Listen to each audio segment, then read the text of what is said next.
చిన్న ప్రార్థన చేసుకుని ముందుకు వెళదాం. కృపా సత్య సంపూర్ణుడు పరిశుద్ధుడైన తండ్రి, నీకు వందనములు స్తోత్రనైనా. ఈరోజు అశుద్ధ పరిశుద్ధమైన సన్నిధిలో నిలిచి ఉండగలనైనా. ఈరోజు అయినా యెషయా వందనములు స్తోత్రం. పరిశుద్ధమైన దినంలో తండ్రినైనా, పరిశుద్ధమైన విశ్రాంతి దినంలో ప్రవేశపెట్టావు ప్రభునైనా. ఈరోజు బలభోజనం తండ్రి తగిన సిద్ధపాటు హృదయాలతో పాటునైనా మీరు మాట్లాడుతూ విని గ్రహించుకునే మనసు కూడా మాకు అనుగ్రహించినైనా. నీ పరిశుద్ధ గ్రామంలో జ్ఞానం చేస్తున్నప్పుడైనా విని గ్రహించుకునే మనసుని తండ్రి వందం స్తోత్రం. నిలకడగా నీళ్ళు నిలిచే యోగ్యత మాకు అనుగ్రహించమని, మీరే సమస్తం జరిగించమని యేసు యొక్క పరిశుద్ధ నామములో అడిగి వేడుకుంటున్నాం తండ్రి. యోహాను సువార్తలో 5వ అధ్యాయము 25వ వచనం జ్ఞాపకం చేసుకుందాం.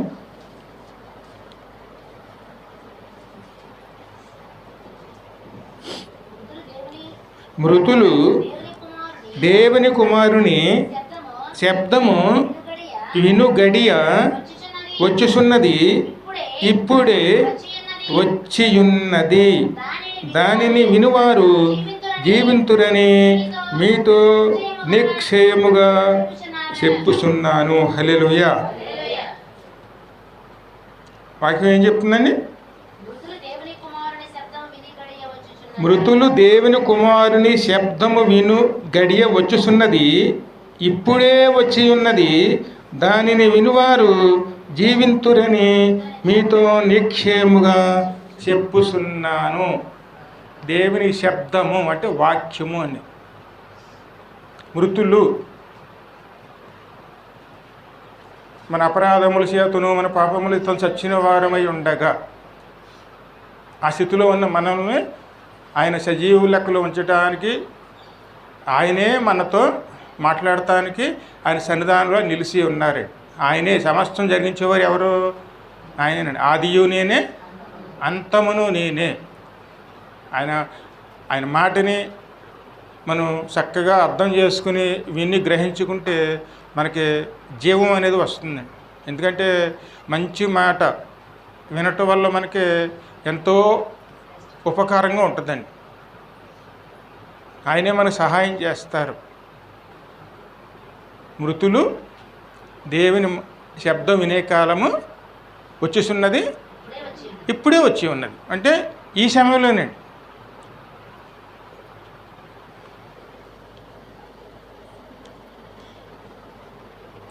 మృతులంటే ఎవరు?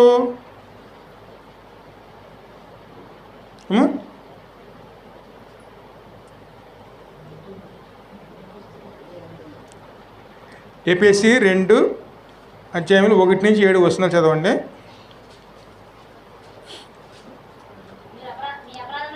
మీ అపరాధముల చేతను పాపముల చేతను మీరు చచ్చిన వారై ఉండగా ఆయన మిమ్ములను క్రీస్తుతో కూడా బ్రతికించెను. మీరు వాటిని చేయుచు వాయుమండల సంబంధి అయిన అధిపతిని అనగా అవిధేయులైన వారిని ఇప్పుడు ప్రేరేపించు శక్తికి అధిపతిని అనుసరించి ఈ ప్రపంచ ధర్మము చొప్పున తుదకు మునుపు నడుచుకుంటారు. హల్లెలూయా. ఎందుకంటే ఇది ఆత్మీయంగాను దేవుని దూరం అయిపోయే పరిస్థితి అండి. మన పాపముల చేతను అపరాధముల చేత మనం చనిపోయిన పరిస్థితిలో ఉన్నప్పుడు తన కుమారుడే మనల్ని బ్రతికించారండి. కానీ మునుపు ఎలా ఉండేవాళ్ళో మనం ఆ విషయం కూడా ఇక్కడ వాక్యం స్పష్టంగా కనపడుతుందండి. వాయుమండల అధిపతి అంటే సాతానండి. వాడు చెప్పినట్లుగా వింటూ వాడు చెప్పినట్టుగా జీవిస్తూ ఈ లోక ధర్మం కూడా సంఘంలో తీసుకురావడం ప్రయత్నాలు చేస్తున్న వారమే, అది కూడా మన జీవితంలో నెరవేరాలని ప్రయాసపడుతున్న వారమే. ఎందుకంటే లోక మర్యాదను మనం ఎప్పుడూ కూడా గౌరవించుకుంటాం. కానీ దేవుని యొక్క మర్యాద అంటే అక్కడ దైవ చిత్తాన్ని ఏం చేస్తాం మనం అంతగా పట్టించుకోమని. ఏ స్థితిలో ఉన్నాడు దేవుడు మళ్ళీ పిలిచాడు? ఏ స్థితిలో ఉన్నాడు మళ్ళీ దేవుడు చూశాడండి? నీ జీవించున్నావన్న మాటే కానీ మృతుడివే. ఆత్మీయంగా మనం ఇప్పుడు చనిపోయిన పరిస్థితిలో ఉన్నామండి. కేవలం శరీరం మాత్రమే ఉన్నది, లోకానుసారమే మనసుతోనే ఉన్నాం మనం ఆ స్థితిలోనే. ఇంకా వివరంగా మనం తెలుసుకోవాలంటే యోహాను సువార్త 8వ అధ్యాయంలో చూస్తే మనకు స్పష్టంగా అర్థమవుతుందండి. ఎందుకంటే ఈ వాక్యం చాలా ప్రాముఖ్యమైన. చూడండి 8:44 చూడమ్మా. మీరు మీ తండ్రియగు అపవాది సంబంధులు. అంటే ఇక్కడ 2 రకాల వంశం వాళ్ళు ఉంటారండి. దేవుడే తండ్రి ఉన్నవారు ఉంటారు, అపవాదే తండ్రి అయిన వారు ఉంటారు. అపవాదే తండ్రి అంటే ఏమిటి? వాడు చెప్పింది చేస్తారు, వాడు నడిపించిన విధంగా నడుచుకుంటారు. అటువంటి వాళ్ళు ఉంటారు. దైవ చిత్తానుసారంగాను అందుకే కొత్తగా జన్మించిన వారే, పాత విడిచిపెట్టి కొత్తగా జన్మించిన వారు కూడా ఉంటారు. అందుకే ప్రభు ఏం చెప్తున్నారు ఇక్కడ?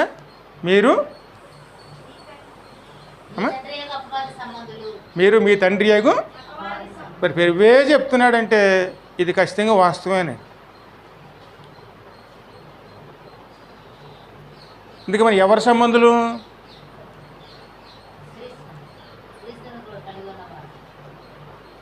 అంటే అక్కడ ఆ గుంపులు ఎవరెవరు ఉన్నారండి? క్రీస్తు సంబంధులు ఉన్నారు, అపవాది సంబంధులు ఉన్నారు. అది ఖచ్చితంగా ప్రభువే చెప్తున్నాడండి. ఇంకా ముందు చదువు. మీ తండ్రి యొక్క దురాశలను నెరవేర్చుకోరుచున్నారు. ఆది యందు వాడు నరహంతకుడై ఉండి సత్యమునందు నిలిచి ఉన్నవాడు కాదండి. వాడి యందు సత్యమే లేదు.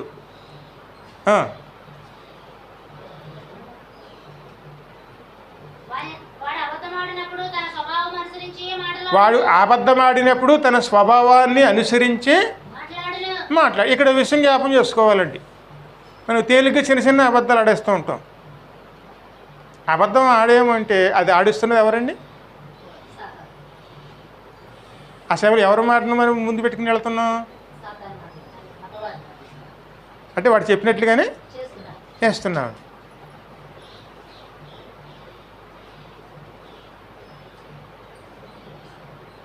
మన నోట్లోంచి అబద్ధం వచ్చిందనుకోండి, అప్పుడు అదే బయలుపరుస్తుందండి. మన దేవుని సంబంధులమా, సాతాను యొక్క సంబంధులమా? అబద్ధం ఎక్కడి నుంచి వచ్చింది? సాతానులోంచి వచ్చిందండి. వాడు నిజం చెప్పడండి. ఆ నిజం కూడా ఎలా నమ్మిలా ఎలా చెప్తాడు? సగం నిజమను సగం అబద్ధమని. అంటే తేలిగ్గా మోసపోయే విధంగా ఎప్పుడన్నా చూడండి, ఏదైనా సగమే నిజం ఉంటుంది, ఉన్న సగం అబద్ధంగా ఉంటుంది. దాన్ని మనం ఖండించలేమండి. ఎందుకంటే అందులో సగం నిజం కనపడుతుంది కాబట్టి. ఆ మిగిలింది మనం పట్టించుకోం, కానీ అది సగం అబద్ధం అండి. అటువంటి చాలా ప్రమాదం అండి. పూర్తిగా అబద్ధం చెప్పారనుకోండి నమ్మం, కానీ సగం నిజం చెప్పి సగం అబద్ధం చెప్తే ఖచ్చితంగా నమ్మేస్తామండి. అందుకే వాళ్ళు ఎప్పుడు కూడాను నిజం అనేది ఉండదండి, మోసం చేస్తాడు. వాడిని అనుసరించి నడుచుకున్న వాళ్ళు ఎప్పుడు కూడాను అదే విధంగా ఉండటానికి ప్రయాసపడతారండి. మీ తండ్రి యొక్క ఉద్దేశం నెరవేర్చడానికి ప్రయాసపడతారు. వాడి ఉద్దేశం ఏమిటి? దేవుని కన్నా కొద్దిగా పైసయ్య ఉండాలి. అంటే దేవుని యొక్క స్థితి కన్నా నా స్థితి బాగోవాలని చెప్పి వాడు ఏం చేశాడు? ఆయన పర్వతము కన్నా నా పర్వతము ఎత్తుగా ఉండాలి, నా సింహాసనం ఎత్తుగా ఉండాలి అని ఆలోచన వచ్చినప్పుడే వాడు పైనుంచి కింద త్రోయబడ్డాడు. ఎందుకంటే మనలో కూడా ఒకసారి వస్తూ ఉంటుందండి ఇది. నేను అందరికన్నా హెచ్చైన స్థితిలో ఉండాలి, అందరికన్నా నాకు మంచి పేరు పశ్చాత్తలు రావాలి. ఆ స్థితి ఎవరు ఇస్తారు మనకి? దేవుడు ఇస్తేనే వస్తుందండి. కానీ దానికోసం మనం ఏం చేస్తాం? మనం అనేక రకాలుగా ప్రయత్నాలు చేస్తామండి. సంఘం అంతా నా మాట వినాలి, నేను చెప్పినట్టుగా నడుచుకోవాలి అన్న ఆలోచన మనకు వస్తుందంటే అది ఖచ్చితంగా ఎక్కడి నుంచి వస్తుంది? సాతాను నుంచి వస్తుందండి. ఇవన్నీ మనల్ని ఏం చేస్తాడు? అవన్నీ పెట్టి మనల్ని దేవుడికి దూరం చేసే విధంగా. అంటే సత్యం అనేది అందులో లేదండి. అందులో సత్యం అనేది ఎదిగితే ఏమాత్రం సత్యం అనేది ఉండదండి, మోసపోతామండి. అందుకే మనం దేవుని మాటను ఏం చేస్తాం? పక్కన పెట్టేస్తాం. ఇదే ఆత్మీయంగా చనిపోయిన పరిస్థితి అండి. మృతులండి అంటే ఈ స్థితిలో ఉన్నవారే. ఇంకా ముందు చదువు. అబద్ధమునకు జనకుడినై ఉన్నాడు, నేను సత్యమునే చెప్పుచున్నాను కనుక మీరు నన్ను నమ్మరు. హల్లెలూయా. ఖచ్చితంగా మీరు నిజమే చెప్పండి, నమ్మిన వాళ్ళు ఎంతమంది ఉంటారండి?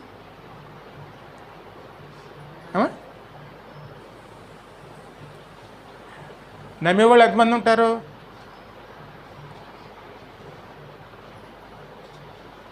నమ్మరు. అదేగా 4 విధాలుగా కల్పిత కథలు చెప్పి అందులో కలిపి చెప్పామనుకోండి, ఖచ్చితంగా నమ్మేస్తారు. చిన్న సామెత ఉంది చూడండి, నిజం గడప దాటేటప్పటికి చిన్న అబద్ధం ఎక్కడికి వెళ్తుందండి? ఊరంతా ప్రసారం అయిపోతుంది.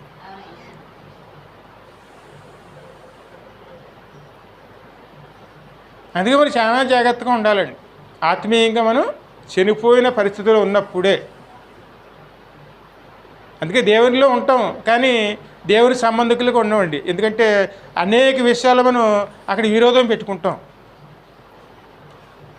అందుకే చూడండి, చాలా సంఘాల్లో చూడండి, అక్కడ ఒకళ్ళు భావాలు కలవండి.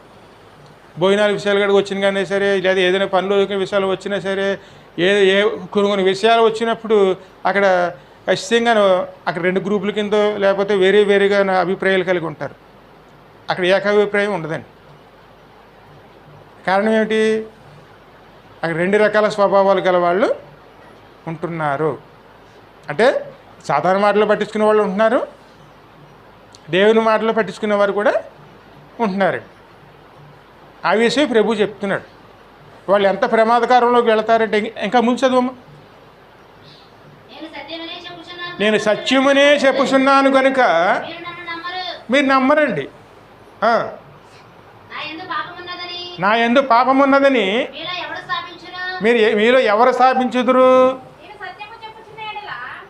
నేను సత్యము చెప్పుచున్న ఎడల మీరు ఎందుకు నన్ను నమ్మరు? దేవుని సంబంధి అయిన వాడు దేవుని మాటలే వినును. మీరు దేవుని సంబంధులు కారు కనుకనే మీరు వినరని చెప్పాను. అందుకు యూదులు ఏమంటున్నారు? నీవు చూడండి, దేవుని కులాలు కూడా పెట్టేస్తున్నారు. కులాలు, వర్గాలు అంటే దేవుని మార్గానికి ఏం పెడుతున్నారండి? ఇక్కడ దేవుని కూడా కులాలు ఆపాదిస్తారండి.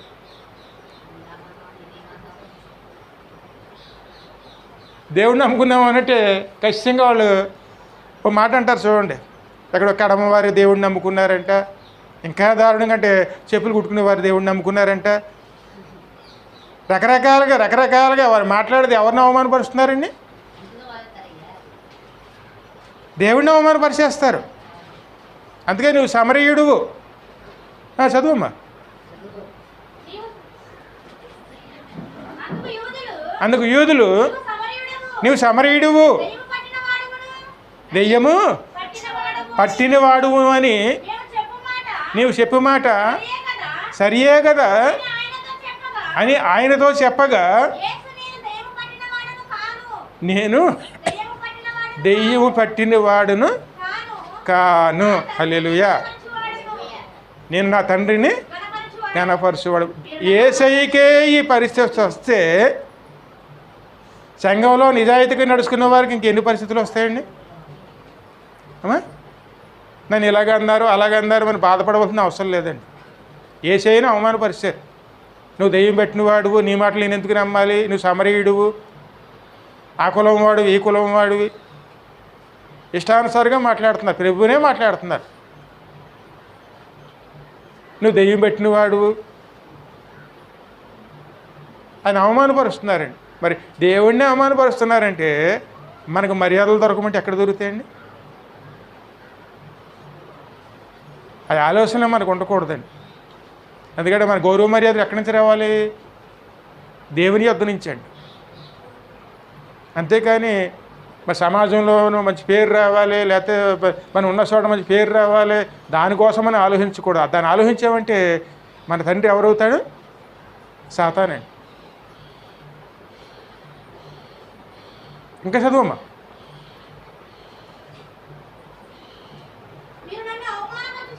మీరు నన్ను అవమానపరుస్తున్నారు, మీరు నా మహిమను వెతుకుటలేదు, వెతుకుతూ తీర్పు తీర్చు ఉండువాడు ఒకడును కలడు. ఒకడు నా మాట గైకొనిన ఎడల వాడు ఎన్నడను మరణము పొందడని మీతో నిక్షేముగా చెప్పుచున్నాను. ఇది ఆత్మీయంగా చనిపోయిన వారి పరిస్థితి అండి. అందుకని ఈ వాక్యం నిజానికి అయితే నేను సిద్ధం చేసుకోలేదండి. పొద్దున్న స్నానం చేసినప్పుడు నేను అనుకో ఆత్మీయంగా చనిపోయిన వారు ఎవరై ఉంటారో అని ఆలోచిస్తుంటే ఈ వాక్యం తట్టింది. ఆత్మీయంగా చనిపోయారు అని అనుకుంటాం మనం, కానీ ఏ పరిస్థితుల్లో ఉన్నప్పుడు చనిపోయారండి వారు? దేవుణ్ణి అవమానపరిచే పరిస్థితి అండి. ప్రతి ఒక్క విషయంలో కూడా వారి మాట చెల్లుబాటు కావాలి, వారు చెప్పిన విధంగా నడుచుకోవాలి. సంఘాల్లో కూడా ఇటువంటి పరిస్థితులు వస్తాయండి. కావాలి అనుకుంటాం. దేవుని నమ్ముకున్న బిడ్డల గురించి ప్రభు చెప్తున్నాడండి. ఆత్మీయంగాను దేవునితో నడుస్తున్న వారు మీరు ఆత్మీయంగా చనిపోయిన వారు. ఇక్కడ మీ తండ్రి అంటే ఇక్కడ ప్రభు చెప్తున్నారు. అక్కడ 2 రకాల తండ్రులు ఉన్నారండి. ఒకడు దేవుడు, ఒకడు సాతాను. సాతాను మాటలు విన్నవాడు సాతాను పిల్లలు, దేవుని మాటలు విన్నవారు దేవుని పిల్లలు. ఖచ్చితంగా ఉంటుందండి. ఇక్కడ మనం ఎవరి సంతానం? దేవుని సంతానం అయితే దేవుని మాటలు మనలో నెరవేరుతాయండి. చక్కగా ఆయన మాటలు వింటాము, దాన్ని చెప్పినట్టుగా జీవిస్తాము, ఆయనదే అనుకూలంగా నడుచుకునేవారు వింటాం. మన వల్ల దేవునికి అక్కడ మహిమ కలుగుతుంది, దేవుని ఇంకా ఘనపరుచుకునే వారు ఉంటాము. దేవుని ఎవరిని ఏమైనా అంటే మనకు రోషం కూడా వస్తుందండి. అమ్మా, పొరపాటున ఎవరన్నా దేవుని అవమానపరిస్తే ఆ పరిస్థితుల్లోనూ మన కోపము రోషము వస్తుందండి. అమ్మా,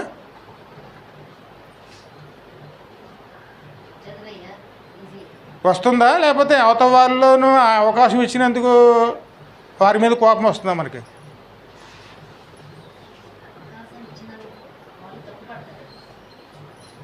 ఎలా ఎత్తుకుండాలి, అలా ఉండొచ్చు కదా అని అక్కడ ఆ పరిస్థితిని మరి సరిచేయడానికి ప్రయత్నం చేస్తామా? అయ్యో జీవమగల దేవుడిని అవమానపరుస్తున్నారని చెప్పి బాధపడి అవమానపరిచినందుకు మనం రోషం కలిగి ఉంటున్నామా?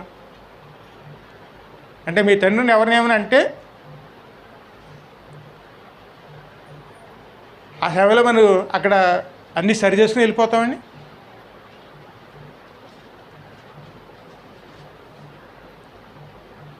నిజంగా మన దేవుని బిడ్డలమైతే మన దేవుని ఎవరిని ఏమైనా అంటే వెంటనే మనలో ఏమొస్తుంది? రోషం వస్తుంది. అదే నిజమైన దేవుని ప్రేమ. అంటే మన కన్న తండ్రిని, ఈ భూమి మీద ఉన్న కన్న తండ్రిని ఒక మాట అంటే మనకు రోషం వస్తుంది, మరి దేవుడిని ఒక మాట అంటే వాళ్ళు అన్నమాట చిన్న మాట కాదండి, నువ్వు సాధారణ సంబంధివి. ఆ మాట ఎవరన్నారు? యూదులేనండి, ఆత్మీయంగా చనిపోయిన వారు ఇంకా. అందుకే మృతులు సైతం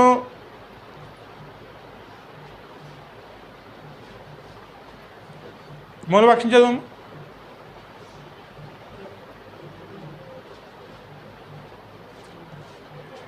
యోహాను 5:25.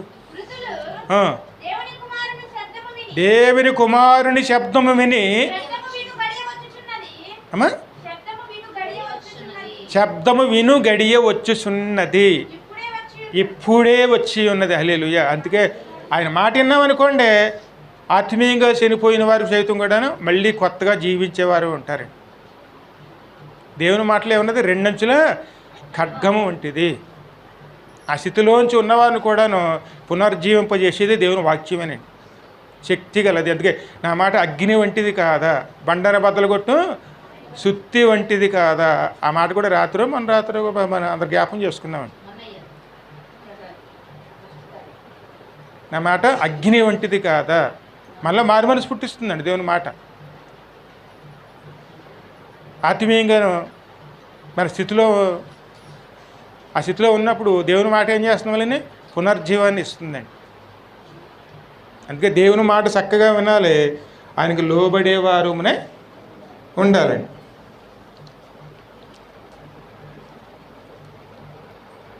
ఇందాక మీరు 51 వరకు చదివారా?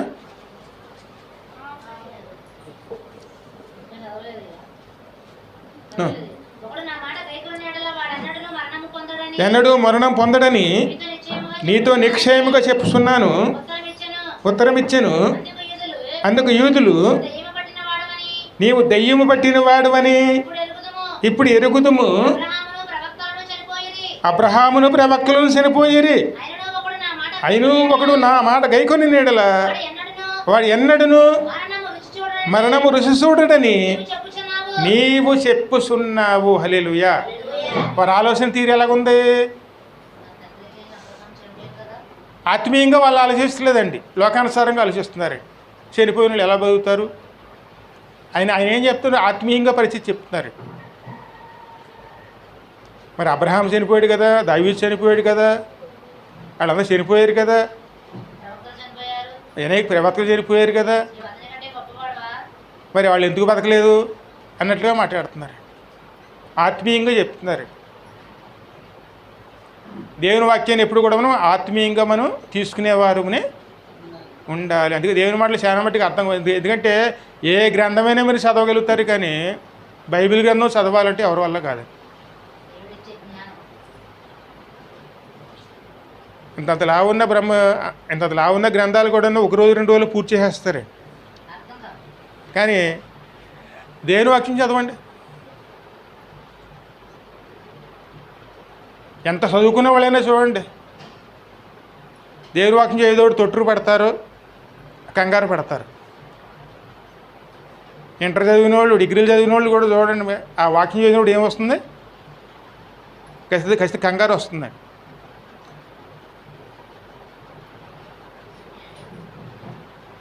ఆయన వాక్యం ఎప్పుడూ కూడాను జీవము గల వాక్యం అండి. ఆ వాక్యం విన్నవాళ్ళు మళ్ళీ పునర్జీవాన్ని పొందుకుంటారండి, పాత జీవితాన్ని విడిచిపెట్టేసేవారుగా ఉంటారండి. మరి ఆ విధంగా ఉన్నవారు ఏం చేస్తారంటే, ఆ మాట యోహాను 10:3 చూడమ్మా.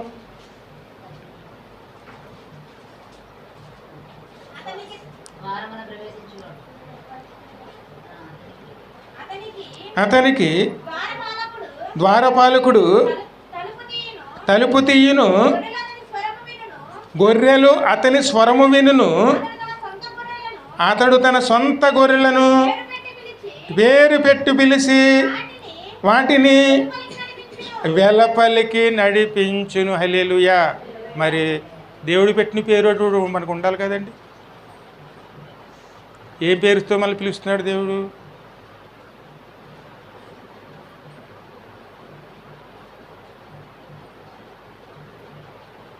నాయనమ్మ గారితో అయితే సుశీల అని పిలిచేవారు. ఆ పేరు పెట్టింది దేవుడు. ఆమె అసలు పేరు శేషరత్నం గారు, కానీ ఆయన పిలిచిన పేరు సుశీల. ఆ పేరే మన సుధీర్ గారి అమ్మాయికి పెట్టారు. అది దేవుడు పెట్టిన పిలిచిన పేరండి. అలాగే మన అందరికీ కూడా దేవుడు మనకి ఏదో పేరుతో పిలుస్తాడండి. ఆయనతో నడిచిన వాళ్ళు ఆత్మీయంగాను, ఆయనతో బలంగా ఉన్నవారు ఖచ్చితంగాను ఆ పిలుపు వింటారండి. నా గొర్రెలు నా స్వరము వినును. గొర్రెలు అంటే అనేది పూర్తిగా ఆధారపడిపోయిన వారండి. ఎందుకంటే కాపర మీద గొర్రెలు చూడండి ఆధారపడిపోతాయండి, వేరే కాపర వైపు తిరగవండి. ఇక్కడ 2 ఏపుల్లో 2 గొర్రెల మందలు వెళ్ళినాయి అనుకోండి, ఆ 2 మందలో కూడాను ఏ మందకు సంబంధించిందో ఆ మందలోకి వెళ్తుందండి గొర్రె. ఇక్కడి నుంచి అక్కడికి వెళ్తాం, ఆ గొర్రెలు ఈ మందలోకి రావు, ఈ మందలో ఉన్న గొర్రెలు ఆ మందలోకి వెళ్ళవండి. కాపరి ఎటు వెళ్తే అటే వెళ్తాయి. అందుకని ఈ వెళ్ళి ఆ కాపరిని అనుసరించవు, అవి వెళ్ళి ఈ కాపరిని అనుసరించవండి. కారణం ఏమిటి? దేవుడు స్వరం వింటున్నాయి. ఆ స్వరాన్ని బట్టి ముందుకు వెళ్ళిపోతున్నాయి. నా గొర్రెలు నా స్వరము వినును. హల్లెలూయా. ఎప్పుడు కూడా మనం దేవుని స్వరాన్ని వినేవారునే ఉండాలి. అక్కడ ఎన్నైనా అపస్వరాలు చాలా వస్తాయండి. అవన్నీ మనం పట్టించుకోవాల్సిన అవసరం లేదండి. సాతాను మాటలు వినవలసిన అవసరం లేదండి. చాలా వస్తాయండి. అభ్యంతరాలు రాకుండా ఉండవండి. అభ్యంతరాలు అన్నీ దూరపరుచుకుని మనం దేవుని వైపు తిరిగేవారునే. అందుకే ప్రభు అంటున్నారు, నా గొర్రెలు నా స్వరము వినును, వాటి ముందు నేను తన సొంత గొర్రెలను పేరు పెట్టి పిలిచి వాటిని వెలుపలికి నడిపించును. మరియు అతడు తన సొంత గొర్రెలన్నిటినీ వెలుపలికి నడిపించినప్పుడల్లా వాటికి ముందుగా నడుచును. హల్లెలూయా. ఇది మన ఆత్మీయ పరిస్థితి అండి. మన ముందు ఎవరు నడుస్తున్నారు?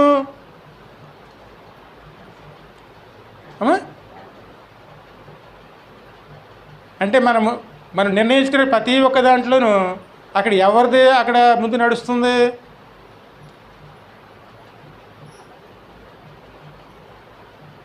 ఒకసారి ఆలోచించండి, ఎవరు నడిపిస్తున్నారు మనల్ని?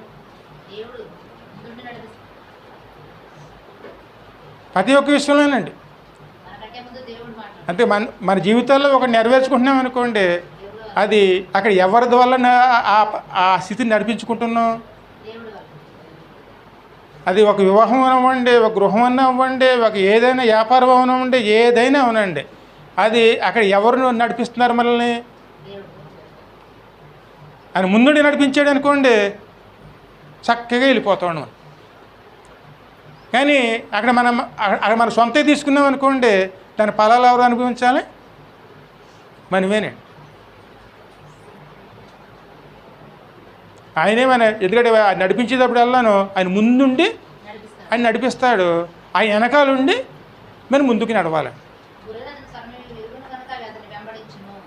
అది ఆయన స్వరం తెలుసు కనుక అవి ఆయన కూడానే వెళ్తాడు. ఇదే ఆత్మీయంగా జీవించేటువంటి. కొత్తగా జన్మించకపోతే పరలోకం ఎవరు వెళ్ళరండి. ఆయనతోనే నడవాలి, ఆయన స్వరం వినేవారునే ఉండాలి. మీకు అందరికి వచ్చి చూడండి, పాట పాడతారు, ఇందాక పాడినట్టున్నారు చూడండి. ఆ పాట అయితే కొంతమంది చూడకుండానే పాడేస్తారు.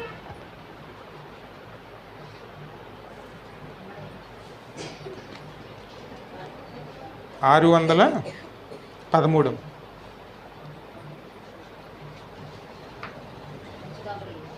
కాదమ్మ. నడిపిస్తాడు నా దేవుడు, శ్రమలోనైనా నన్ను విడువడు. నడిపిస్తాడు నా దేవుడు, శ్రమలోనైనా నన్ను విడువడు. అడుగులు తడబడిన అలసటపై బడిన, అడుగులు తడబడిన అలసటపై బడిన, చెయ్యి పట్టి వెన్ను తట్టి చక్కని ఆలోచన చెప్పి, చెయ్యి పెట్టి వెన్ను తట్టి చక్కని ఆలోచన చెప్పి నడిపిస్తాడు నా దేవుడు, శ్రమలోనైనా నన్ను విడువడు. అంధకారమే దారి మూసిన, నిందలే నన్ను కృంగదీసిన, అంధకారమే దారి మూసిన, నిందలే నన్ను కృంగదీసిన, మన చిత్తం నెరవేర్చుతాడు, గమ్యం వరకు నన్ను చేర్చుతాడు. తన చిత్తం నెరవేర్చుతాడు, గమ్యం వరకు నన్ను చేర్చుతాడు. నడిపిస్తాడు నా దేవుడు, శ్రమలోనైనా నన్ను విడువడు. కష్టాల కొలిమి కాల్చివేసిన, శోకాలు గుండెను చీల్చివేసిన కష్టాల కొలిమి కాల్చివేసిన శోకాలు గుండెను చీల్చివేసిన తన చిత్తం నెరవేర్చుతాడు గమ్యం వరకు నన్ను చేర్చుతాడు తన చిత్తం నెరవేర్చుతాడు గమ్యం వరకు నన్ను చేర్చుతాడు నడిపిస్తాడు నా దేవుడు శ్రమలోనైనా నన్ను విడువాడు నాకున్న కలిమి కరిగిపోయినా నా యొక్క బలిమి కరిగిపోయినా నాకున్న కలిమి కరిగిపోయినా నా యొక్క బలిమి కరిగిపోయినా తన చిత్తం నెరవేర్చుతాడు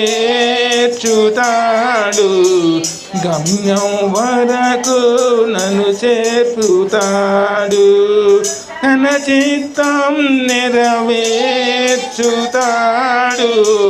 గమ్యం వరకు నన్ను చేర్చుతాడు నడిపిస్తాడు నా దేవుడు శ్రమలోనైనా నన్ను విడువాడు హల్లెలూయా ఏ విధంగా నడిపిస్తాడండి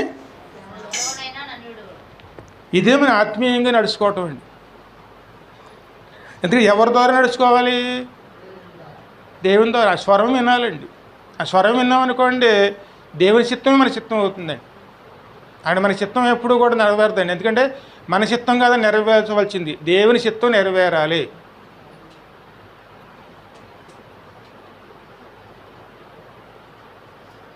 ఆ మాట గురించి ఒకసారి ఒకరితో మాట్లాడతాడండి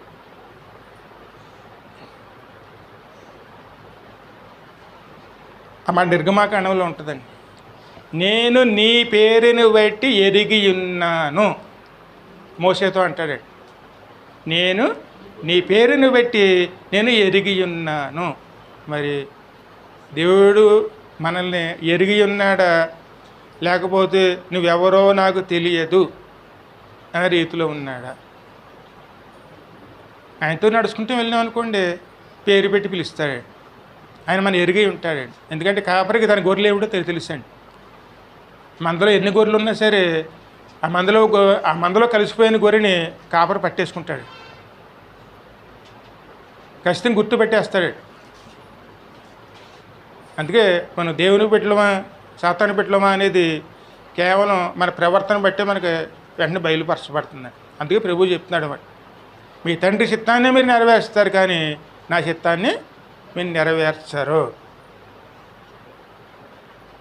మనం ఆత్మీయంగా ఎవరికి మనం వారసులమై ఉన్నాము అనేది చాలా ప్రాముఖ్యం అండి ఎందుకు ప్రాముఖ్యం అంటే దేవుడు మన ఎక్కడ నడిపిస్తాడు పునరుత్థానంలోకండి అక్కడ 2 రకాల పునరుత్థానాలు ఉంటాయండి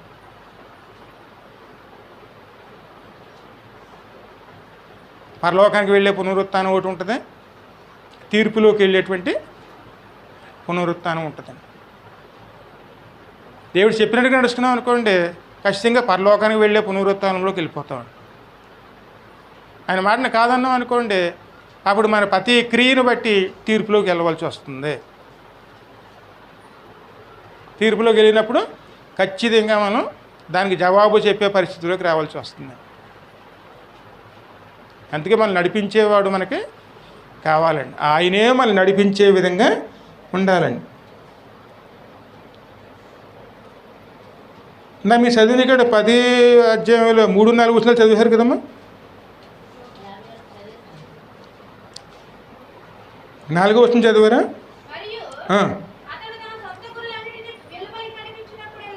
వెలుపలికి నడిపించినప్పుడల్లా వాటికి ముందుగా నడుచును గొర్రెలు అతని స్వరమును ఎరుగును కనుక అవి అతనిని వెంబడించును. అందుకే ఎప్పుడు కూడాను దేవుని వెంబడించేవారుగా ఉండాలని మనం. ఆయన ఎక్కడికి వెళ్తే అక్కడికి వెళ్ళాలి మనం. ఆయన తీసుకుని వెళ్ళిన విధంగా నడుచుకోవాలండి. ఆ విధంగా వెళితే త్రోవ తప్పమండి. ఆ త్రోవలోనే ఉంటాం మనం. అందుకే ఇప్పుడు దైవ చిత్తానికి లోబడేవారునే ఉండాలండి. అన్నీ మనకు తెలిసిన అనుకోవాలని అవసరం లేదండి.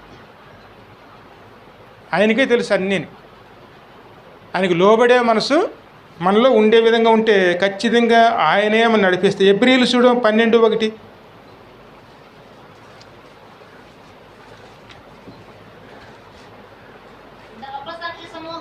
ఇంత గొప్ప సాక్షి సమూహము మేఘము వలె మనల్ని ఆవరించి ఉండగా ఉన్నందున మనము కూడా ప్రతి భారమును సులువుగా సిక్కులు పెట్టే పాపములను విడిచిపెట్టి విశ్వాసమును కర్తయగు దానిని కొనసాగించేవాడునైనా యేసు వైపు చూచుచు మన ఎదుట ఉంచబడిన పందెముతో ఓపికతో పరిగెత్తెదము. ఆయన మన ఎదుట ఉంచబడిన ఆనందము కొరకై అవమానమును నిర్లక్ష్యపెట్టి శిలువను సహించి దేవుని సింహాసనం యొక్క కుడి పార్శ్వమున ఆసీనుడై ఉన్నాడు. ఇందాక దేవుని అవమానపరిచారండి. ఆ అవమానాన్ని కూడా ఆయన ఎలా తీసుకున్నారు? అన్నీ సహించారండి. ఆయన వచ్చిన పని విడిచిపెట్టలేదండి. ఎందుకంటే దేవుళ్ళకి వస్తున్నప్పుడు మనకు కొన్ని అవమానాలు వస్తాయి. అవమానాలు బట్టి ఏం చేస్తాం మనం? దేవుని మార్గాన్ని విడిచిపెట్టేస్తామండి. ఎప్పుడో అలా అన్నారంట మాట అలా నిలిచిపోతుంది. కానీ వాళ్ళ జీవితం ఏమవుతుందండి? ఎవరిని చూస్తే నడవమన్నాడు? యేసు వైపు చూచొచ్చు మన ముందున్న చదవం అక్కడ. చిక్కులు పెట్టే పాపములను విడిచిపెట్టి విశ్వాసమును కర్త అయిన దానిని కొనసాగించేవాడైన యేసు వైపు. ఎందుకంటే చిక్కులు పెట్టే పాపాలంటే ఏమిటి? వాళ్ళు ఇలాగన్నారు, మనం ఇలాగన్నాం, మనకి వాళ్ళు అనకపోయినా సరే ఒకసారి పుట్టేసి చేస్తారండి. అవన్నీ మనం పట్టుకుని ఏం చేస్తాం?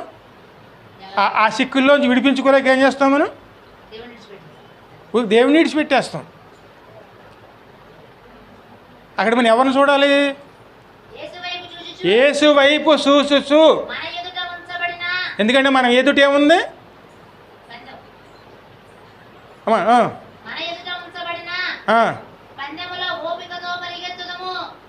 ఎందుకంటే పందెములతో అంటే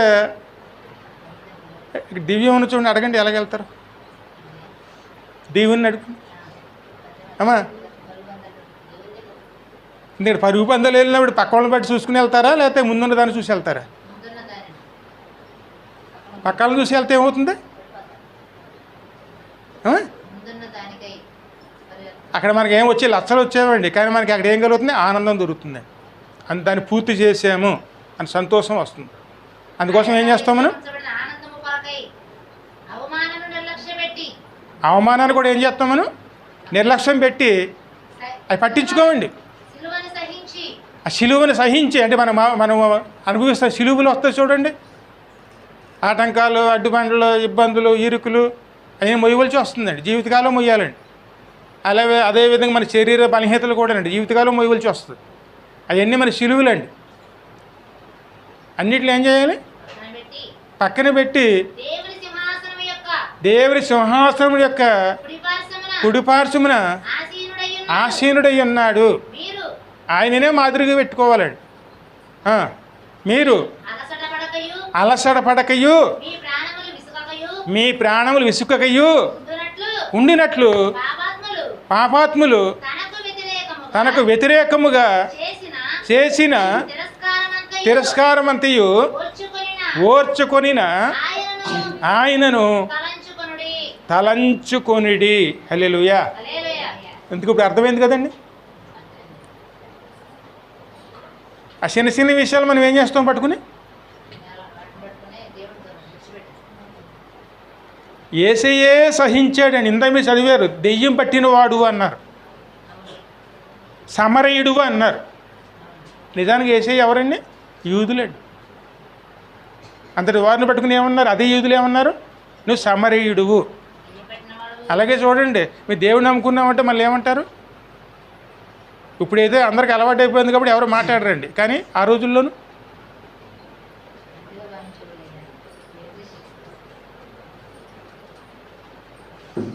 అటువంటి పరిస్థితులు వస్తాయండి. ఎంత కఠినంగా మాట్లాడేవారంటే, నువ్వు వెళ్ళి వాళ్ళతోనే తినండి, వెళ్ళి మా ఇంటికి రావద్దు, అసలు మా ఇంట్లో కానీ మా ఏపికి కానీ మా ఈదులో కానీ రావద్దు అని ఊరంటాం. వాళ్ళతో తినండి, వాళ్ళతోనే పనులకి వెళ్ళండి, వాళ్ళ ఇష్టానుసారంగా మీరు కూడా బతకండి, వెళ్ళి ఇష్టానుసారంగా మాట్లాడేవారు. ఇంక నిజానికైతే ఈ ప్రపంచంలో ఉన్నటువంటి అన్ని జాతుల కన్నా యోధా జాతి ప్రాముఖ్యమైంది.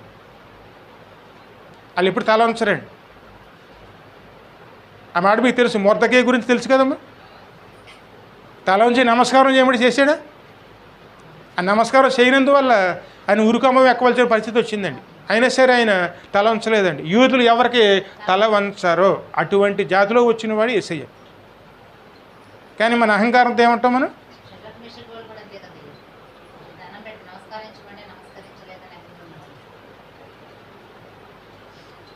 అక్కడ మంత్రి వెళ్తూ ఉంటే అక్కడ సింహద్వారం దగ్గర కాపలా ఉంటాడండి. అక్కడ నమస్కారం చేయలేదని చెప్పి ఆయనకు ఉరిశిక్ష చేపిస్తాడు.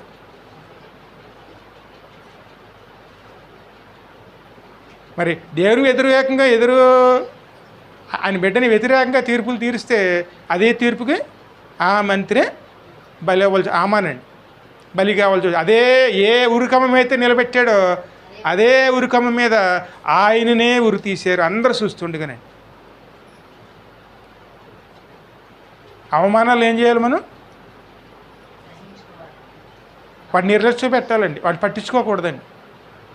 మనం వెళుతున్న చోటికి మనం సక్రంగా చేరుకునేవారునే ఉండాలండి. ఎందుకంటే ఎన్నో వెనకాల మన వెనకాల వస్తాయి, కానీ అన్నిటిని విడిచిపెట్టి ముందున్న కాపర వైపే తిరిగేవారమై వెళ్ళేవారమై ఉండాలి. అదే నమ్మకం అండి. ఆ నమ్మకాన్ని ఏం చేసుకోవాలి మనం? సద్వినియోగం చేసుకునేవారునే మనం అలాగే వెళ్ళామనుకోండి, నిత్య జీవం అనే దాంట్లో తీసుకెళ్తాడు. అదే మొదటి పునరుత్థానం అండి. అక్కడికే మనల్ని ఖచ్చితంగా తీసుకెళ్తారండి. 3 వరకు చదివారు కదమ్మా.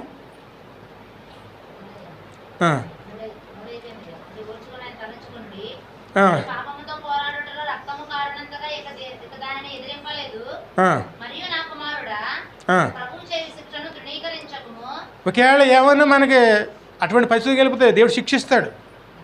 ఆ శిక్షను ఎలా తీసుకోవాలి? వాక్యం ఖండించినప్పుడు ఎలా తీసుకోవాలండి? మీ పిల్లల్ని మీరు మందలించినప్పుడు వాళ్ళు ఎలా తీసుకుంటున్నారు?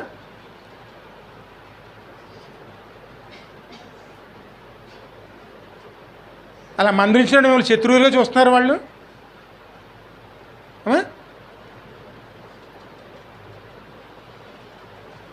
ఏ తల్లిదండ్రులైనా సరే పిల్లల్ని అసమ దండించినప్పుడు ఆ పిల్లలు ఆ యొక్క తల్లిదండ్రులను ఎలా చూస్తున్నారు?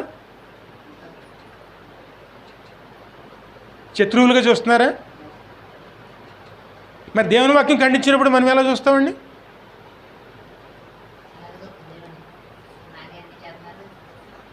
శత్రువుగా అండి.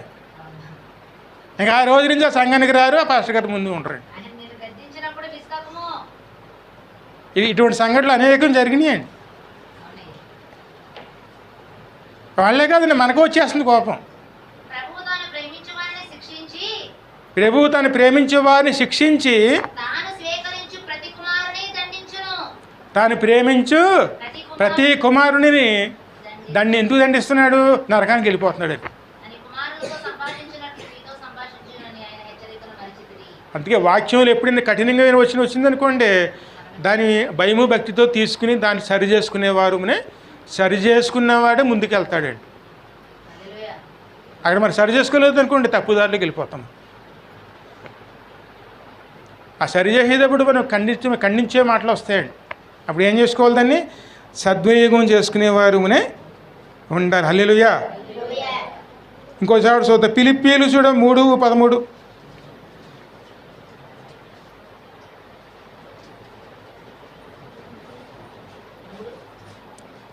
3:13, 13-14 వస్తున్నారు. సహోదరులారా, నేను ఇదివరకే పట్టుకుని ఉన్నానని, అయితే నేను ఒకటి చేయిస్తున్నాను. నేను ఇదివరకే పట్టుకుని ఉన్నానని అనుకోవట్లేదు, కానీ తలంచుకొనను. అయితే నేను ఒకటి చేయిస్తున్నాను, వెనక ఉన్న వాటిని మరిచి ముందున్న వాటి కోసం వేగిరపడుచు క్రీస్తు యేసునందు దేవుని ఉన్నతమైన పిలుపునకు తగిన కలుగు బహుమానమును పొందవలనని గురి యొద్దకే పరిగెత్తుచున్నాను. హల్లెలూయా. ఇది మనం నడుచుకోవలసిన విధానం అండి. వెనక ఉన్న వాటిని ఏం చేయాలి? అది తలుచుకోకూడదండి. సాతాను ఎన్నో ఆటంకాలు పెట్టాడు. ఆటంకాలు అనేవి తలుచుకుంటే ఎలా వస్తుందండి? అవన్నీ మర్చిపోవాలండి. అవన్నీ వెనక్కి వెళ్ళిపోయి వాటిని ముందు పెట్టుకున్నామనుకోండి, ఆ ముందు వెళ్ళే మార్గం ఎలా ఉంటుంది మనకి? ఇందుకే మనం ముందు వెళుతున్నాడు ముళ్ళకంపలు ఏమైనా వచ్చినాయి అనుకోండి, ఆ ముళ్ళకంపలు వెనక పడేస్తారా ముందుకు పడేసుకుంటారా? తీసి ఏం చేస్తామని వాటిని అవసరమైన వెనకాల పడేస్తాం. కానీ అవన్నీ ఏం చేయాలి మనం? ఆ విధంగా ముందుకు వెళ్ళేవారు ఉండే. ఎందుకంటే మనం ముందున్న మార్గం ఎలా ఉండాలి? ఎప్పుడు కూడా సులభతరంగా చేసుకునేవారు ఉంటాయి. ఎందుకంటే మనం వెళుతున్నది ఎక్కడికి? ఆనందము కోసమండి.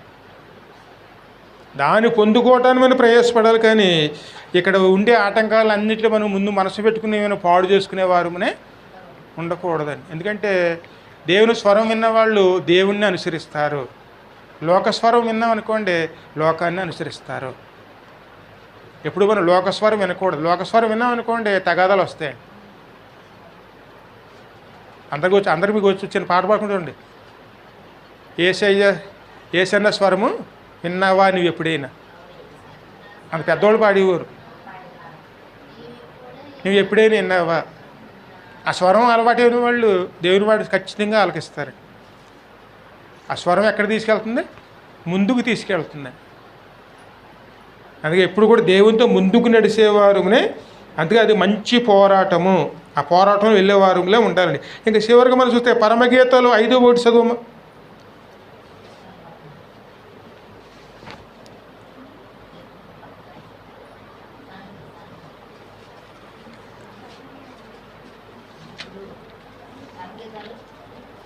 పరమగీత 5:1. నా సహోదరి ప్రాణేశ్వరి, నా ఉద్యానవనమునకు నేను వేసించి తిని. హల్లెలూయా. ఇది సంఘంలో దేవుడు మాట్లాడే మాట అండి. ఉద్యానవనము అంటే సంఘం అండి. వేచించి తిని, నేను వచ్చి ఉన్నాను. ఉద్యానవనం అంటే ఒకళ్ళు ఒలివిలు వృక్షంగా ఉండొచ్చు, ఒకళ్ళు రకరకాల స్థితిలో ఉండొచ్చు అండి. అది పెద్ద తోట అంటే ఏదైనా తోట, అందులోకి ప్రభు వచ్చాడు. అందుకని నా ప్రాణేశ్వరి,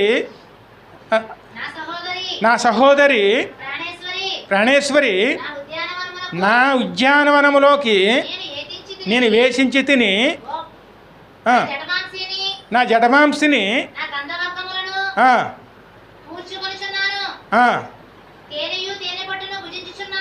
తేనియు తేనె పట్టును భుజించు. తేనె అంటే ఏమిటి? దేవుని వాక్యం అండి. క్షీర సహిత ద్రాక్షారసమును పానము చేయిస్తున్నాను.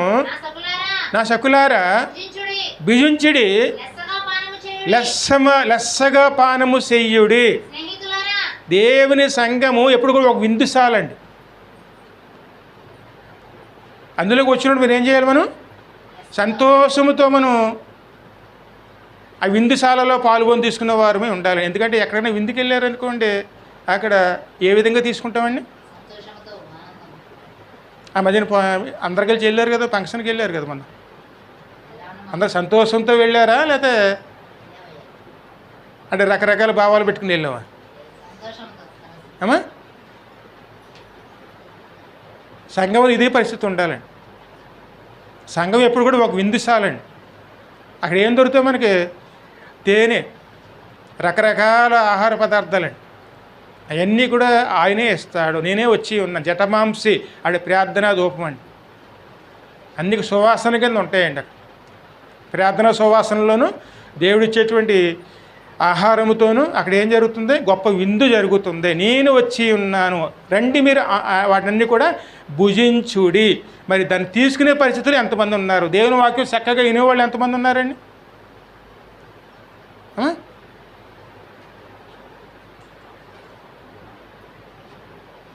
ఇది సంఘ పరిస్థితి అండి. ఇంకా ముందు చదువమ్మా. స్నేహితులారా పానము చేయుడి, నేను నిద్రించితేనే గాని నా మనసు మేలుకొని ఉన్నది. నా సహోదరి, నా ప్రియురాల, నా పావురమా, నిష్కళంకులారా ఆలకింపుము. నా తల మంచుకి తడిసింది. ఆయన ఏమోను సంఘాన్ని ఎలా పిలుస్తున్నాడండి? నిష్కళంకమైన రాలు అంటే పరిశుద్ధురాలు అని పిలుస్తున్నాడు. నీలో ఏ లోపం లేదు దేవుడు చూస్తున్నాడు. మనం ఏం చేస్తాం? ఆ సంఘంలో ఎన్ని లోపాలు చూస్తామండి మనం? వాళ్ళు ఇలాగున్నారు, అలాగున్నారు, ఇలాగున్నారు, అలాగున్నారు. అవి మనం మార్చలేమండి. దేవుడు మార్చేయడేమో మనం గుర్తించలేదేమో ఇంకను. అమ్మా, అన్నీ మనం చూడగలమండి. అది మన అంతరంగానికి మనకు తెలియదు. కానీ మనం ఏం చేస్తాం? అవన్నీ పెట్టుకొచ్చి వాళ్ళు అవమానపరచాలని చూస్తామండి. కానీ సంఘాన్ని దేవుడు ఎలా చూస్తున్నాడు? నా ప్రాణేశ్వరి, నా ప్రియురాల, నిష్కళంకమైన దాన అంటే ఏమిటి? ఏ లోపము లేని దాన అంటే స్త్రీని, అక్కడ సంఘాన్ని స్త్రీగా చూస్తాడు. ప్రభు సంఘాన్ని ఎలా చూస్తున్నాడో మనము కూడా అలాగే చూడాలండి. ఆలకింపుము, నా తల మంచుకి తడిసి. ఆయన ఎక్కడున్నాడు? గుమ్మం దగ్గర అండి. మీరు పాడతారండి, హృదయమైనడు తలుపు నొద్ద యేసునాథుండు సకల విధములుగా తట్టేసుండు, సకల విధములుగా తట్టేసుండే. మరి తలుపు తీస్తే మనతో కలిసి ఆయన భోజనం చేస్తాడు. మరి ఏ స్థితిలో ఉన్నాం?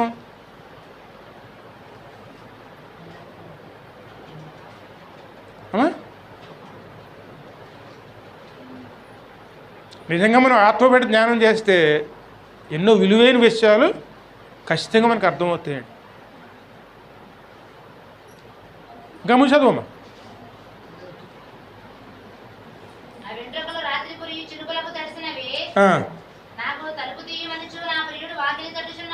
వాకిలి తట్టుచున్నాడు. చూడండి, వస్త్రం తీసేసానంటే తాత్కాలికంగా రక్షణ అక్కడ పక్కన పెట్టేసి మన సొంత పనులు చూసుకుంటామని. మళ్ళీ మళ్ళీ నేను ఎలా ధరించాలి? ఓ పక్క నా పాదములను కడుగుకుంటేనే నేను మరలా మురికి చేయనేలా?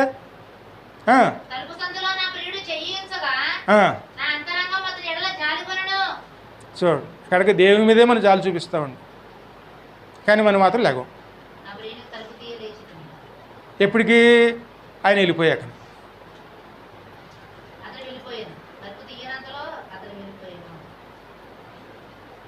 ఎప్పుడు మనతోనే ఉంటాడు అనుకోకూడదు.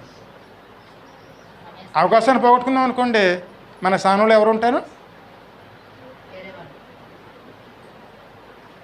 ఆ పిలుపుని విన్నాం అనుకోండి, వెంటనే తలుపు తీస్తే ఆయన మనతోనూ మనం ఆయనతోనూ భోజనం చేసేవారుగా ఉంటామండి. ఆత్మీయ పరిస్థితి ఎప్పుడూ కూడా జాగ్రత్తగా ఉండాలి. ఆయన సన్నిధిలోకి వచ్చినప్పుడు మనం ఆ విందుశాలలో మనం సంతోషంతో పాల్గొని తీసుకునేవారునే. విందుశాలలో ఏమి ఉంటాయి? అన్ని రకాలు ఉంటాయండి. పాటలు ఉంటాయి, ప్రార్థనలు ఉంటాయి, విజ్ఞాపనలు ఉంటాయి, ఆరాధనలు ఉంటాయి. దేవుని వాక్యం విన్నప్పుడు శ్రద్ధగా వినేవారుగా ఉంటాయి. అన్నీ కూడా ఉంటాయండి. ఇది ఏటితో మరి సంబంధం లేకుండా మనం కూర్చున్నాం అనుకోండి, మనకి ఏమిటి ఉపయోగం? రండి నాతో పాటు మీరు భుజించుడి. ఆయనే మన కోసం వస్తే మరి ఆ సమయంలో మనం ఎలా ముందుకు వెళుతున్నాం? మరి ఆత్మీయ పరిస్థితి ఎలాగుందండి?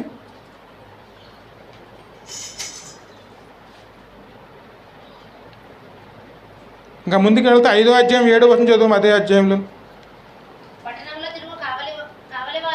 పట్టణంలో తిరుగు కావలి వారు నాకు ఎదురుపడి కొట్టి గాయపరిచిరి. ప్రాకారం మీద కావలి వారు నా పై వస్త్రం దొంగిలించితిరి. యెరూషలేము కుమార్తెలారా, అప్పుడు ప్రయాసపడుతుందండి. అప్పుడు ఆ సమయంలో కాపరులు కూడాను ఆమె చేసివన్నీ గుర్తు చేస్తారు. అమ్మ నువ్వు ఎందుకు ఇలాగ ఉన్నావు, ఆ సమయంలో అలాగెందుకున్నావు, ఇలాగెందుకున్నావు, మరి దేవుని నామని అవమానపరచవచ్చా, దానికి తగిన శిక్షలు అనుభవిస్తున్నావు అప్పుడు నువ్వు, అలా హెచ్చరికలు వస్తాయండి. అదే గాయపరచడం అండి. ఎన్నోసార్లు మేము చెప్పాము, హెచ్చరించాము, కానీ నువ్వు వినలేదు. ఆ రోజు దేవుని వాక్యం శ్రద్ధగా వింటే నువ్వు ఇలా ఉండకపోదు కదా. ఇవే కఠినమైన మాటలు వస్తాయండి. గాయపరిచినారు. క్రీస్తుని పోగొట్టుకున్న తర్వాత సంపాదించుకోవాలంటే ఎంత శ్రమ పడాలండి? కఠినమైన మాటలు వస్తాయండి. కత్తిపోట్ల వంటి మాటలు గలవు, ఆ మాట సామెతల్లో ఉంటుందండి. అటువంటి మాటలు వస్తాయి. ఎందుకు భరించవలసి వస్తుంది? అక్కడ మనం మెలుకుగా ఉన్నాం అనుకోండి, సంతోషంతో మనం విందుశాలలో పాల్గొని తీసుకునేవాళ్ళం అండి. కానీ మెలుకుగా లేకపోయినందువల్ల ఏమైంది? అక్కడ నిందల పాలు కావాల్సి వస్తుంది. పాలుబంది దేవుడి సంఘంలో ఎప్పుడు కూడా మనం అన్నిట్లో కూడా పాలుబంది ఎలా సంతోషంతో గడుపుకునేవారమే. అది విశ్రాంతి దినము. ఇంతకీ విశ్రాంతి దినానికి పేరు అలా ఎందుకు వచ్చిందండి? అది ఆ మాటకి అర్థం, విశ్రాంతి అనే మాటకి అర్థం ఏమిటి అమ్మ? విశ్రాంతి అనే మాటకి అర్థం ఏమిటి? అన్ని పనులు పక్కన పెట్టేసి ఆ రోజు దేవునితో గడపటమే విశ్రాంతి అండి. కానీ అవన్నీ మనం ఎక్కడ పెట్టుకుంటాం? ఎక్కడ లేని పనులు ఆ రోజు వచ్చేస్తాయి. అవన్నీ పూర్తి చేసుకున్న తర్వాత చివరి చూస్తే ఏముంటుంది? ఆయాసం తీసుకుంటామండి. పనులన్నీ చేసిన తర్వాత ఇంక విశ్రాంతి ఏముంటుంది? ఆయాసం వస్తుందండి. అందుకే ఎప్పుడు కూడాను విశ్రాంతి దినంలో మన సంతోషం రాకపోవడానికి కారణం అదేనండి. అన్నీ పక్కన పెట్టి ఏం చేయాలి? ఆ రోజు గడిపేమనుకోండి, ఖచ్చితంగా మనం సంతోషంతోనూ అవన్నీ పొందుకునేవారమే ఉంటామండి. అందుకే పచ్చిగల చోట్ల ఆయనను పరుండబెట్టాను. ఆ మాట 23వ కీర్తన అంతా మనలో ఉంటుందండి. శాంతికరమైన జనం యొద్ద ఆయన నన్ను తోడుకుని వచ్చాను. హల్లెలూయా. ఇంకా ఎన్నో విషయాలు తన ముందు కనపడతాయండి. దేవుడు నడుచుకోవాల్సిన విధానాలండి. మరి అన్ని విషయాల్లో మనం ఏం చేసుకోవాలి? శ్రద్ధగా ముందుకు వెళ్ళేవారునే. శ్రద్ధగా వెళ్ళటం అంటే దేవుని మాట చక్కగా వినాలండి. దాన్ని బట్టే మనం ముందుకు వెళ్ళాలి. కానీ లోకంలో పక్కనున్న మాటలు కాదు, అనేక వస్తాయి. వాళ్ళు తెలియకుండానే వాళ్ళు ఏం చేస్తారంటే ఇది నెరవేరాలి. అది కాదని నెరవేరవలసింది ఏది? దేవుని మాట అండి. దేవుని మాటే నెరవేరాలి, కానీ లోకం మాటలు కాదండి. అందుకే ఎప్పుడు కూడా లోకం మాటలు సంఘంలోకి, మన ఆత్మీయ జీవితంలోకి రాకూడదండి. వచ్చిందంటే ఏమవుతుంది? ఖచ్చితంగా గలిబీలు వస్తాయండి. దేవుని బిడ్డల్లోకి ఎప్పుడు కూడాను లోకం మాటలు, అదేవిధంగా దేవుని సంఘంలోకి లోకం విషయాలు రాకూడదండి. వచ్చినాయి అంటే అక్కడ సమస్యలు పెరిగిపోతాయండి. దేవునితో ఇప్పుడు ఆత్మీయంగా ముందుకెళ్ళేవారునే ఉండాలి. దేవుడు పిలుస్తాడండి. నా ప్రాణేశ్వరి అన్నాడు. ఆ మాట ఎప్పుడు అంటారు? అవతల వాళ్ళు మనం ప్రేమించినప్పుడు అంటారు.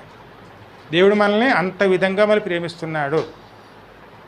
మరి ఆయనతో ముందుకు వెళుతున్నప్పుడు ఎంత జాగ్రత్తగా వెళ్ళేవారు ఉండాలి. ఇంక చివరిగా మనం 2 కొరింథీయులు 5:10 చూడము.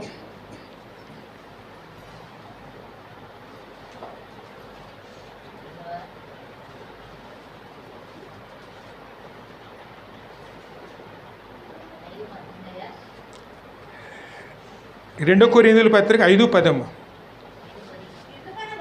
ఎందుకనగా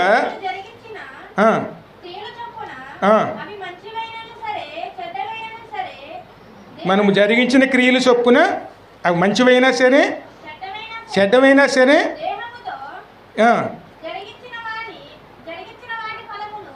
జీవముతో జరిగించిన వాటి ఫలములను ప్రతివాడును పొందినట్లు మనమందరమును క్రీస్తు న్యాయపీఠము యొద్ద ప్రత్యక్షపు కావలసి ఉండెను. హల్లెలూయా. అందుకే మీకు బైబిల్ చదవాలంటే చాలా కష్టం. అక్షరం అక్షరం కూడా తడుపుకోవాల్సి వస్తుంది. ఒక అక్షరం కానీ తేడా వస్తే కొద్దిగా అర్థమే మారిపోతుంది. అది మనం జ్ఞాపకం చేసుకోవాలండి. మనం మంచి క్రియ చేసినా ఏ క్రియ చేసినా సరే రేపు పొద్దున్న అక్కడ తీసుకెళ్ళి సమాధానం చెప్పుకోవాల్సి వస్తుంది. దేవుడితో నడుస్తున్నామా, లోకంతో నడుస్తున్నామా, దేవుని మాటలు వింటున్నామా, లోకం మాటలు వింటున్నామా, అవన్నీ కూడా ఎక్కడ తీసుకెళ్తాడు? తీర్పులోకండి. ఇది పిల్లలకే కాదు, పెద్దవాళ్ళకే కాదు, పిల్లలు కూడా వర్తిస్తుంది, అందరికీ వర్తిస్తుంది. ఇప్పుడు కూడా దేవుని వాక్యాన్ని శ్రద్ధగా జ్ఞానం చేసుకున్నాం అనుకోండి, రేపు పొద్దున మంచి భవిష్యత్తు కూడాను దేవుడు మనకి ఇస్తాడు. ఎప్పుడు కూడా జ్ఞాపకం చేసుకోవాలి. స్కూల్కి వెళ్తున్నాం అనుకోండి, ముందు ప్రయాణం అయ్యి బయలుదేరే ముందు ఏం చేయాలి?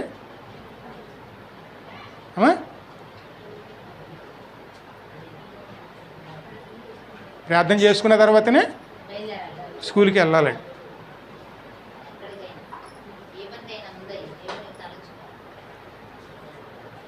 ఈ మధ్యన జోస్నే తెలుసు కదమ్మా, పొద్దున్నే ప్రతిరోజు కూడా ఫోన్ చేస్తాను. స్కూల్కి వెళ్తున్నాను తాతయ్య ప్రార్థన చేయాలి. సరిగ్గా 8 అయ్యేటప్పటికెళ్ళి ఫోన్ వస్తుంది, ప్రార్థన చేస్తే వెళ్ళిపోతుంది. అదొక అలవాటు అయిపోయిందండి. అంటే దగ్గర నెల అలవాటు చూస్తాను. ప్రతిరోజు ఆదివారం తప్పించి ప్రతిరోజు కూడా అదొక అలవాటు చేసుకోవాలండి. మనం ప్రార్థన చేసుకుని వెళ్ళాలి. ఎప్పుడైనా ప్రార్థన చేసుకెళ్ళామనుకోండి, ఆయనే మనల్ని తీసుకెళ్తాడు, ఆయన నడిపిస్తాడు. అది అలవాటు చేసామనుకోండి దేవుని వదిలిపెట్టరు. పిల్లలకి అలవాటు చేస్తే ఎప్పుడు దేవుడు వదిలిపెట్టరండి. ఆ అలవాటు మనం ముందు నడిపించామనుకోండి, అదే మనల్ని ఖచ్చితంగా దేవుడు అక్కడ నిలబెడుతుందండి. ఎందుకంటే మనం చేసే పని ఏ పని అయినా సరే దేవుని ముందు నిలబడి ఉంటుంది, సమాధానం చెప్పాలి. ఆ పరిస్థితుల్లో మనం జాగ్రత్తగా ఉండకపోతే నేరస్తులుగా మారుతామని దేవుడు చిన్న వాక్యం దీవించి ఆశీర్వదించును గాక.